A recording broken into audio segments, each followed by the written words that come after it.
So we're going to be removing the existing tile backsplash all the way down to the studs.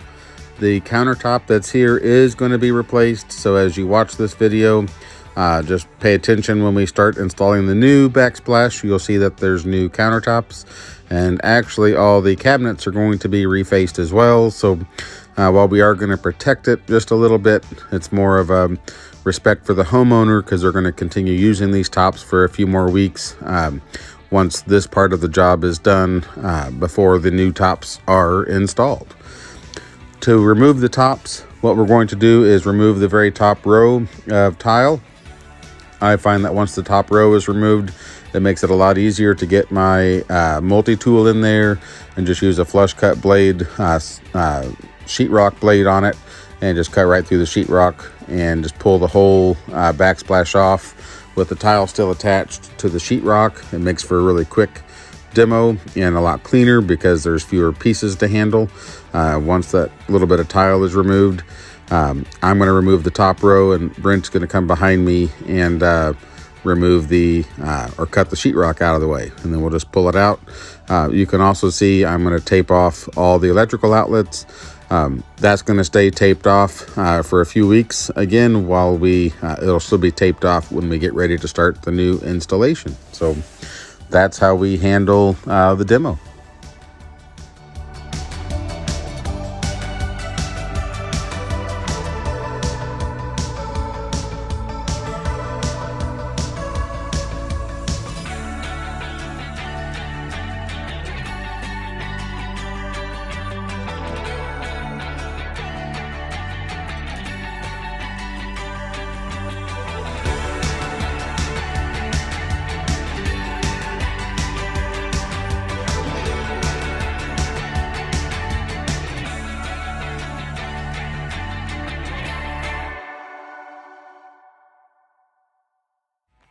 Hi, I'm Eric Bloomer, the owner of EJ Flooring.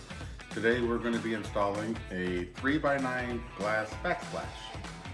You can see here's a piece of the glass that we're going to be installing. This is actual glass, it's not paper faced.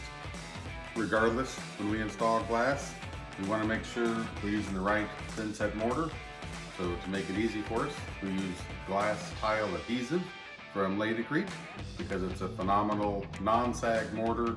It's going to be extremely sticky, so it's going to stick to the back of the glass nice. It's not going to give us any problems with bond.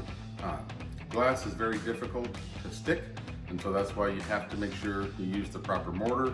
Something else we'll be pointing out during the course of the video, when we do our notches around outlets and other places, a 90-degree cut can actually put stress on the tile as the mortar cures. And so instead of doing 90-degree cuts on glass, we're going to radius our corners out. And like I say, once we start getting into it and we get some cuts, we'll do some close-ups and show you what we're talking about there. The radius cuts is going to help alleviate stress, and it'll make it far less likely that we'll get a call back in a week or two saying that the tiles snapped at the cut. And so keep watching, we'll get set up and we'll get going. We are ready to start installing our glass tile.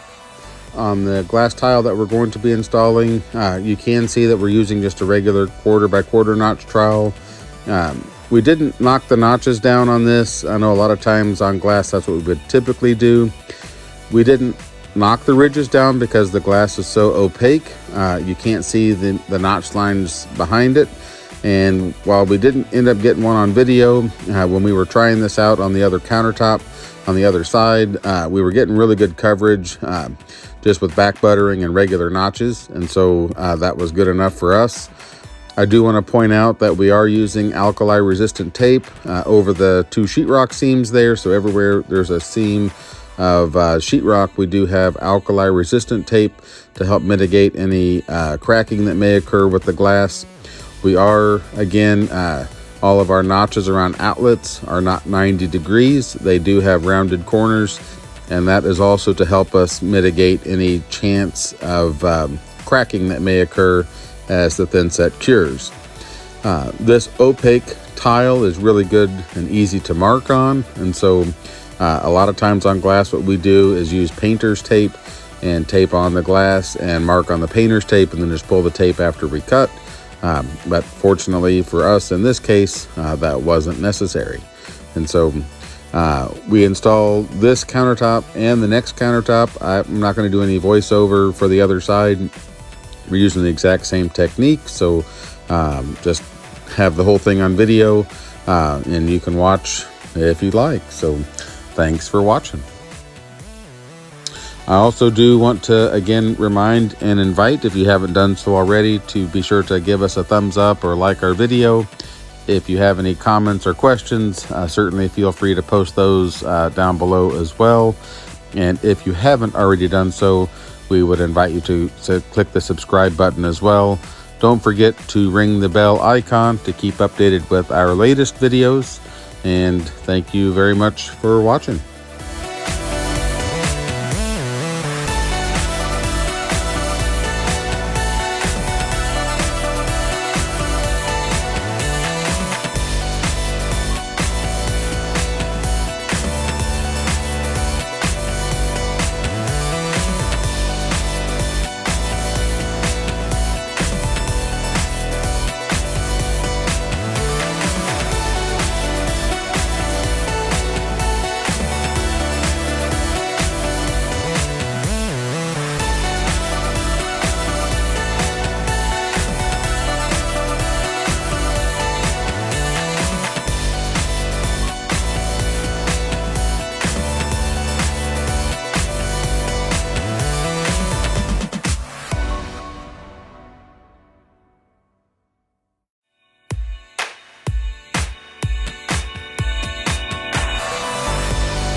Territories I can't take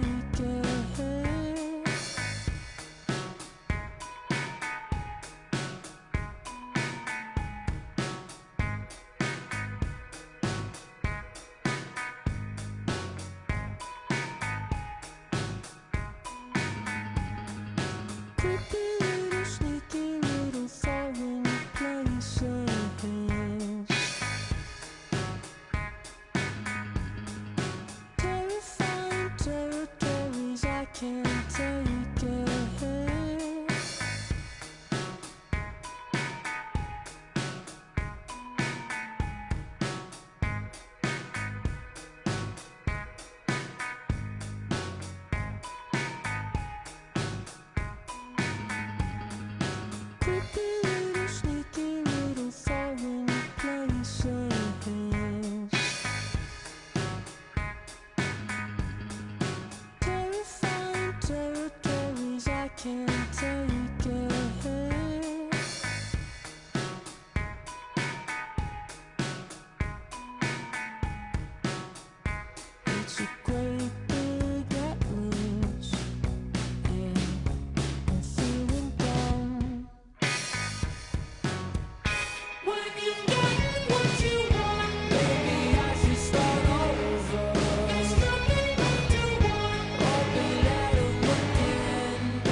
what you want.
So we are going to grout this backsplash with Permacolor Select. It's a grout by Laticrete. Permacolor Select is one of our favorite grouts because it's extremely color consistent. It also has a lot of really good stain resistance properties as well. For this particular job, we only set the one camera up, so we're just showing this side of the tile being grouted. We aren't going to go back and forth between this countertop and the other countertop. I do want to point out real quick that what we're doing here is grouting the top of the backsplash. We're leaving the very bottom where the tile and the countertop meets. We're going to use Lattisil, a 100% silicone colorant that matches the grout color where the counter and tile meets for expansion contraction purposes. And so for this application, like I say, we're going to grout. You can kind of see that the grout has turned. We paused the video and restarted it, so now it's ready to be wiped. We did let it sit for about 30 minutes, give or take, to let it firm up, so that way when we wash it, we're not washing the grout right back out of the joints, and it makes for really nice, full, firm grout joints, which you'll see at the end of the video. So just continue watching and you can see how we do it.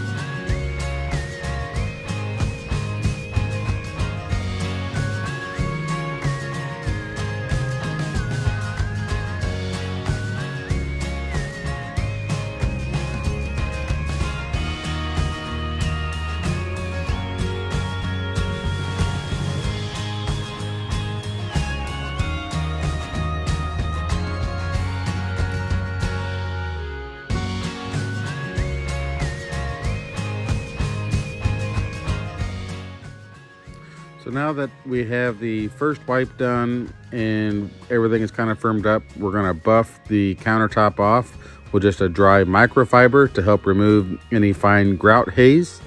The microfiber does better than keep wiping with a wet sponge. So we just use the wet sponge once for initial wipe, let everything set up, and once that's done, we'll let it tack off again, and then we just buff it off with a dry microfiber.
One of the last things we're going to do here is go on and silicone the bottom joint.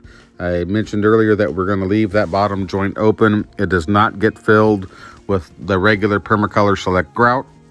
We're just going to use again the Lattisil that's color matched to the grout. We fill the grout joint up with silicone, and you can see the spray bottle there. It's just a solution of regular Dawn dish soap and water. And make sure that your surface is completely dry before you use silicone. You spread the silicone out, mist over it with the soap and water solution. We even spray the tip of our finger with the soap and water solution, tool the joint, and then it allows the silicone to just come right off of our finger without leaving a lot of residue. And of course, once that's done, we just pick up our plastic and drop cloths to reveal a nice, clean, protected countertop. So that's a glass tile installation completed with grouting and silicone and everything. Thank you so much for watching.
If you enjoyed this video, be sure to click the subscribe button. Don't forget to ring the bell to keep updated with our latest videos. Also, be sure to check out the next suggested video that's going to pop up as well. Thank you very much for watching.